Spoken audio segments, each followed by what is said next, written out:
Hello everyone, welcome to today's edition of Dan Paid.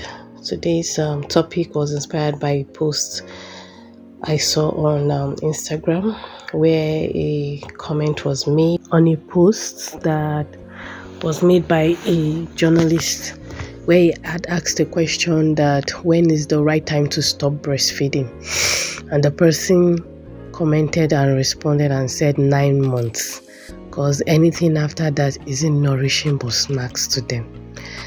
Okay, this is not right.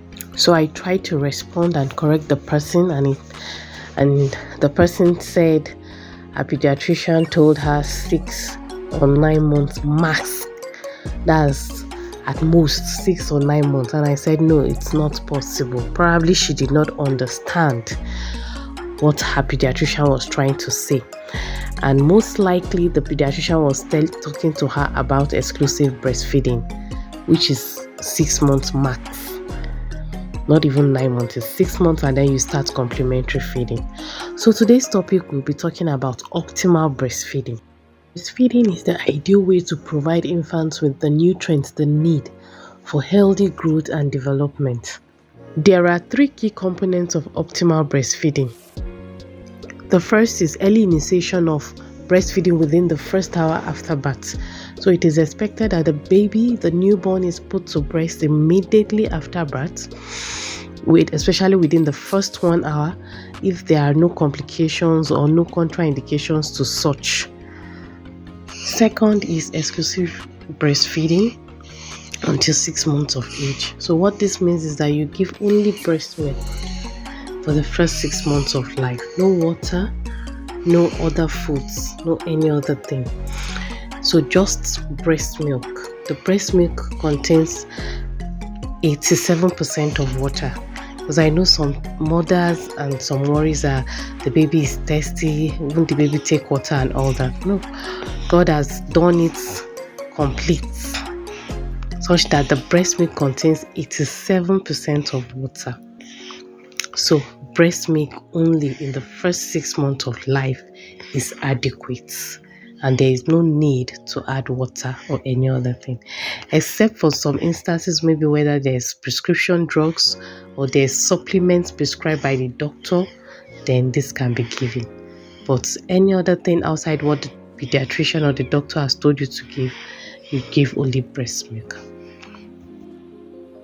The third component is continued breastfeeding up to 2 years of age or beyond, along with timely introduction of safe and adequate complementary feeding. So let me add here that weaning is a process. So you don't just stop suddenly. So what happens is that from that 6 months that you start introducing other foods, which is the complementary feeding now, the weaning process has begun. So at the point where you now stop breastfeeding totally is what we call is when we say you have weaned the child or the baby, which is supposed to be up to 2 years or beyond.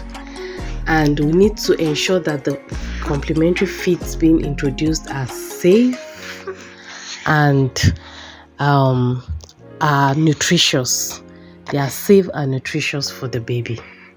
In addition to the key components, there are other aspects of optimal breastfeeding that are as well important. Please include breastfeeding on demand. So breastfeeding on demand, that means anytime the baby needs breast milk, you breastfeed. This is also in addition to the times that you need to probably wake the baby up to also eat, because ideally a newborn, especially newborns, should be fed every 2 hours. So you breastfeed on demand, and then you try to ensure the 2-hourly feeds. So even when they are sleeping, because they will sleep a lot, you try to wake them up, put the breast in their mouth for them to feed. So you need to breastfeed them on demand. Do not use bottles or pacifiers, as this will cause nipple confusion. Nipple confusion is when a child is being bottle fed and you want to breastfeed directly. The baby is confused as to what am I taking, so you see them licking the nipple instead of sucking. And also the other disadvantage of using bottles is hygiene. Some mothers might not be able to wash properly a bottle, a feeding bottle, as compared to when they are using maybe a cup.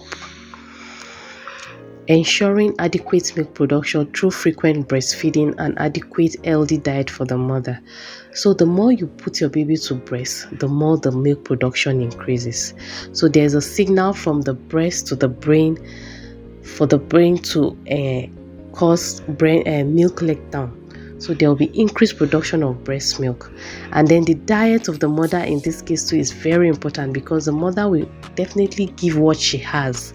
Is what she eats and has digested and has processed that she will give this child in the breast milk. And considering the fact that the first 6 months of life, the first 3 months, the first 6 months of life are very crucial to brain development and growth of the baby, the mother needs to ensure that she's eating adequately, so that she's eating adequately nutritious food, so that our breast milk will also be rich for the baby to consume, to get adequate and appropriate nutrients for growth and development. Proper positioning and latching and attachment is important to ensure that the baby is getting adequate feeding in the appropriate positioning. So for working mothers that will actually need to maybe express their breast milk prior to going to work, express their breast milk for someone else to help them feed, they can use the Nifty cup or the Paladai cup in feeding the baby. So you express and put in storage bags or storage containers, and then you give and explain, give clear-cut instructions to the person that will help you feed the baby using the cups. The Medela soft cup can also be used. Overall, cup feeding is preferred to bottle feeding because it's easy to wash. You can easily wash it. The mouth is wider. Also, the baby sucks from the cup and mimics the sucking from the breast, so it looks as though the baby is also sucking from the breast, which will help the baby to coordinate the swallowing and the movement of the jaw. It will help the baby to coordinate these movements as though the baby is sucking from the breast. So there won't be that risk of nipple confusion as with the bottle feeding, and then easy to wash as the mouth of the cup is wider than the teeth of the feeding bottle, so it's easy to wash and clean. Another aspect I would like to talk about is proper positioning of the baby. So there are different positions for breastfeeding. We have the cradle, which is the commonest. So the baby's head is in the elbow, the palm is on the buttocks of the baby, and the baby is turned towards the mother such that the baby's tummy is facing the mother's tummy. So that's for the cradle. The other one is the cross cradle. It's the baby is held in the hand that is opposite the side of the breast the baby is sucking from. Then there's also the underarm hold, also known as the football hold. So the baby is put under the arm and then put on the same side with the breast. Side lying. For the side lying, please ensure that the breast is not covering the nose. Ensure that the baby is lying on the side and facing you before you put the breast on the mouth. Don't do a side lying and the baby is lying on the back. The baby should be turned towards you and facing the breast while breastfeeding side lying. I wouldn't recommend this often. It should be done in chances whereby maybe for comfortability you're tired and stuff like that, but not the first choice for positioning. The next position is a reclining position. This position is usually good for preterm babies or low birth weight babies that are having difficulty with latching or attachment. So it puts the baby facing the chest of the mother, and then it will enhance the attachment, and also in that process is to create a skin-to-skin contact with the mother, thereby enhancing and improving bonding.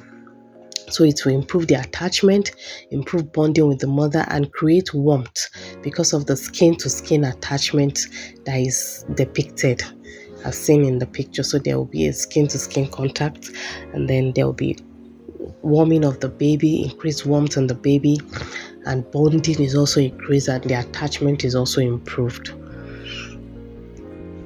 Okay, so on to latching and attachment now. So how do you know your baby has good attachment?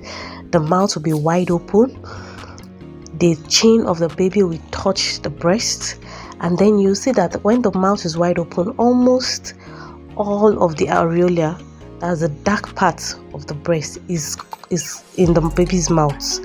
The lips will be turned, rolled down. The lower lip especially will be rolled down, rolled outwards, and then you see that most of the areola is in the baby's mouth. So that shows you that yes, there's good attachment. And you could also appreciate as baby is swallowing the milk. Swallowing sound now, not sucking sound. Swallowing sound. So, but if you're hearing sucking sound, like smacking, like a smacking sound, then that means there is no good attachment. Thank you for following to this point. Please like, share, comment, and I'll wait for your questions in the comment section. Thank you.